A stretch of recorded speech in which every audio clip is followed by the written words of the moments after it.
The Ones Who Walk Away from Omelas by Ursula K. Le Guin. With the clamor of bells that set the swallows soaring, the festival of summer came to the city Omelas, bright towered by the sea. The ringing of the boats in harbor sparkled with flags. In the streets, between houses with red roofs and painted walls, between old moss-grown gardens and under avenues of trees, past great parks and public buildings, processions moved. Some were decorous, old people in long, stiff robes of mauve and gray, grave master workmen, quiet, merry women carrying their babies and chatting as they walked. In other streets, the music beat faster, a shimmering of gong and tambourine, and the people went dancing. The procession was a dance. Children dodged in and out, their high calls rising like the swallows crossing flights over the music and the singing. All the processions wound towards the north side of the city, where on the great water meadow called the Green Fields, boys and girls, naked in the bright air, with mud-stained feet and ankles and long, lithe arms, exercised their restive horses before the race. The horses wore no gear at all, but a halter without bit. Their manes were braided with streamers of silver, gold, and green. They flared their nostrils and pranced and boasted to one another. They were vastly excited, the horse being the only animal who has adopted our ceremonies as his own. Far off to the north and west, the mountains stood up, half encircling Omelas on her bay. The air of morning was so clear that the snow, still crowning the 18 peaks, burned with white gold fire across the miles of sunlit air, under the dark blue of the sky. There was just enough wind to make the banners that marked the racecourse snap and flutter now and then. In the silence of the broad green meadows, one could hear the music winding throughout the city streets, farther and nearer and ever approaching. A cheerful faint sweetness of the air from time to time trembled and gathered together and broke out into the great joyous clanging of the bells. Joyous! How is one to tell about joy? How describe the citizens of Omelas? They were not simple folk, you see, though they were happy, but we do not say the words of cheer much anymore. All smiles have become archaic. Given a description such as this, one tends to make certain assumptions. Given a description such as this, one tends to look next for the king, mounted on a splendid stallion and surrounded by his noble knights, or perhaps in a golden litter borne by great-muscled slaves. But there was no king. They did not use swords or keep slaves. They were not barbarians. I do not know the rules and laws of their society, but I suspect that they were singularly few. As they did without monarchy and slavery, so they also got on without the stock exchange, the advertisement, the secret police, and the bomb. Yet I repeat that these were not simple folk, not dulcet shepherds, noble savages, bland utopians. They were not less complex than us. The trouble is that we have a bad habit, encouraged by pedants and sophisticates, of considering happiness as something rather stupid. Only pain is intellectual, only evil interesting. This is the treason of the artist, a refusal to admit the banality of evil and the terrible boredom of pain. If you can't lick 'em, join 'em. If it hurts, repeat it. But to praise despair is to condemn delight. To embrace violence is to lose hold of everything else. We have almost lost hold. We can no longer describe happy man, nor make any celebration of joy. How can I tell you about the people of Omelas? They were not naive and happy children, though their children were, in fact, happy. They were mature, intelligent, passionate adults whose lives were not wretched. Oh, miracle! But I wish I could describe it better. I wish I could convince you. Omelas sounds, in my words, like a city in a fairy tale, long ago and far away, once upon a time. Perhaps it would be best if you imagined it as your own fancy bids, assuming it will rise to the occasion, for certainly I cannot suit you all. For instance, how about the technology? I think that there would be no cars or helicopters in and above the streets. This follows from the fact that the people of Omelas are happy people. Happiness is based on a just discrimination of what is necessary, what is neither necessary nor destructive, and what is destructive. In the middle category, however, that of the unnecessary but undestructive, that of comfort, luxury, exuberance, etc., they could perfectly well have central heating, Subway trains, washing machines, and all kinds of marvelous devices not yet invented here. Floating light sources, fuel-less power, a cure for the common cold. Or they could have none of that. It doesn't matter. As you like it. I incline to think that people from towns up and down the coast have been coming to Omelas during the last days before the festival on very fast little trains and double-decked trams, and that the train stations of Omelas is actually the handsomest building in town, though plainer than one magnificent farmer's market. But even granted trains, I fear that Omelas so far strikes some of you as goody-goody. Smiles, bells, parades, horses, bleh. If so, please add an orgy. If an orgy would help, don't hesitate. Let us not, however, have temples from which issue beautiful nude priests and priestesses already half in ecstasy and ready to copulate with any man or woman, lover or stranger who desires union with the deep godhead of the blood, although that was my first idea. But really, it would be better not to have any temples in Omelas, at least not manned temples.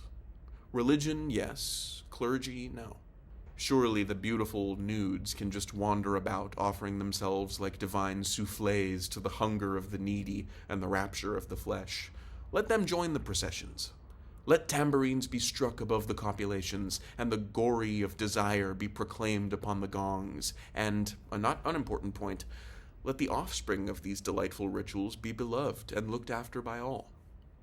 One thing I know there is none of in Omelas is guilt. But what else should there be? I thought at first that there were no drugs, but that is puritanical. For those who like it, the faint incessant sweetness of druse may perfume the ways of the city. Druse, which brings first a great lightness and brilliance to the mind and limbs, and then, after some hours, a dreamy languor, and wonderful visions at last of the very arcane and inmost secrets of the universe, as well as exciting the pleasure of sex beyond all belief. And it is not habit-forming. For more modest tastes, I think there ought to be beer. What else? What else belongs in the joyous city? The sense of victory, surely, the celebration of courage. But as we did without clergy, let us do without soldiers. The joy built upon successful slaughter is not the right kind of joy. It will not do. It is fearful and it is trivial. A boundless and generous contentment, a magnanimous triumph felt not against some outer enemy, but in communication with the finest and fairest in the souls of all men everywhere, and the splendor of the world's summer. This is what swells the hearts of the people of Omelas, and the victory they celebrate is that of life. I don't think many of them need to take druse. Most of the processions have reached the green fields by now. A marvelous smell of cooking goes forth from the red and blue tents of the provisioners. The faces of small children are amiably sticky. In the benign gray beard of a man, a couple of crumbs of rich pastry are entangled. The youths and girls have mounted their horses and are beginning to group around the starting line of the course. An old woman, small, fat, and laughing, is passing out flowers from a basket, and tall young men wear her flowers in their shining hair. A child of 9 or 10 sits at the edge of the crowd alone, playing on a wooden flute. People pause to listen, and they smile, but they do not speak to him, for he never ceases playing and never sees them, his dark eyes wholly wrapped in the sweet magic of the tune. He finishes and slowly lowers his hands, holding the wooden flute. As if that little private silence were the signal, all at once a trumpet sounds from the pavilion near the starting line. Imperious, melancholy, piercing. The horses rear on their slender legs, and some of them neigh in answer. Sober-faced, the young riders stroke the horses' necks and soothe them, whispering, "Quiet, quiet there, my beauty, my hope." They begin to form in rank along the starting line. The crowds along the racecourse are like a field of grass and flowers in the wind. The festival of summer has begun. Do you believe? Do you accept the festival, the city, the joy? No? Then let me describe one more thing. In a basement under one of the beautiful public buildings of Omelas, or perhaps in the cellar of one of its spacious private homes, there is a room. It has one locked door and no window. A little light seeps in dustily between cracks in the boards, second-hand from a cobwebbed window somewhere across the cellar. In one corner of the little room, a couple of mops with stiff, clotted, foul-smelling heads stand near a rusty bucket. The floor is dirt, a little damp to the touch, as cellar dirt usually is. The room is about 3 paces long and 2 wide, a mere broom closet or disused tool room. In the room, a child is sitting. It could be a boy or a girl. It looks about 6, but actually is nearly 10. It is feeble-minded. Perhaps it was born defective, or perhaps it has become imbecile through fear, malnutrition, and neglect. It picks its nose and occasionally fumbles vaguely with its toes or genitals as it sits hunched in the corner farthest from the bucket and the 2 mops. It is afraid of the mops. It finds them horrible. It shuts its eyes, but it knows the mops are still standing there, and the door is locked and nobody will come. The door is always locked and nobody ever comes, except that sometimes the child has no understanding of time or interval. Sometimes the door rattles terribly and opens, and a person or several people are there. One of them may come in and kick the child to make it stand up. The others never come close, but peer in at it with frightened, disgusted eyes. The food bowl and the water jug are hastily filled. The door is locked. The eyes disappear. The people at the door never say anything, but the child, who has not always lived in the tool room and can remember sunlight and its mother's voice, sometimes speaks. "I will be good," it says. "Please let me out. I will be good." They never answer. The child used to scream for help at night and cry a good deal, but now it only makes a kind of whining, and it speaks less and less often.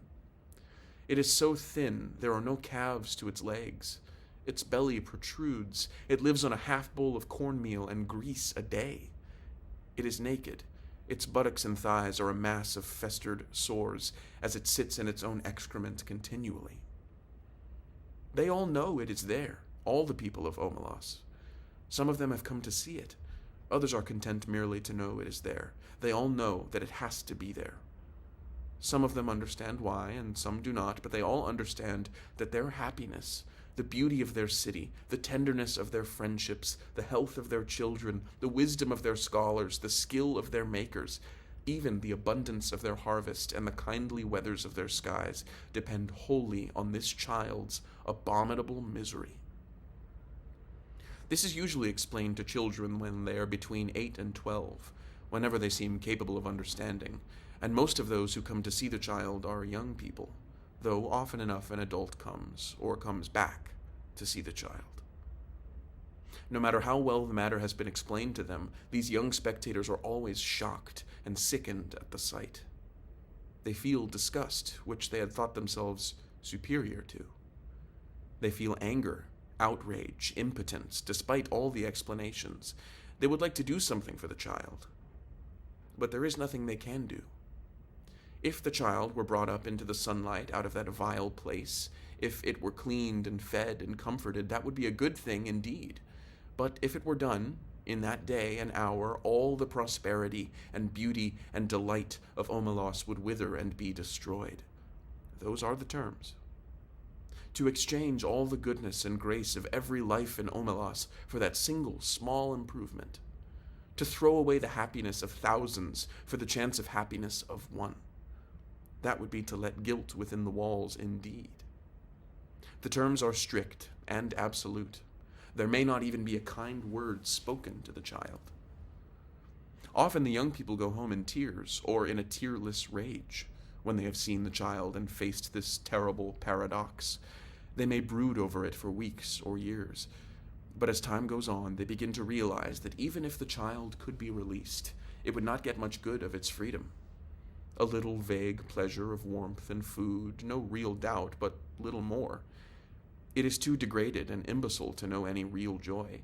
It has been afraid too long ever to be free of fear. Its habits are too uncouth for it to respond to humane treatment. Indeed, after so long it would probably be wretched without walls about it to protect it, and darkness for its eyes, and its own excrement to sit in. Their tears at the bitter injustice dry when they begin to perceive the terrible justice of reality, and to accept it. Yet it is their tears and anger, the trying of their generosity and the acceptance of their helplessness, which are perhaps the true source of the splendor of their lives. Theirs is no vapid, irresponsible happiness. They know that they, like the child, are not free.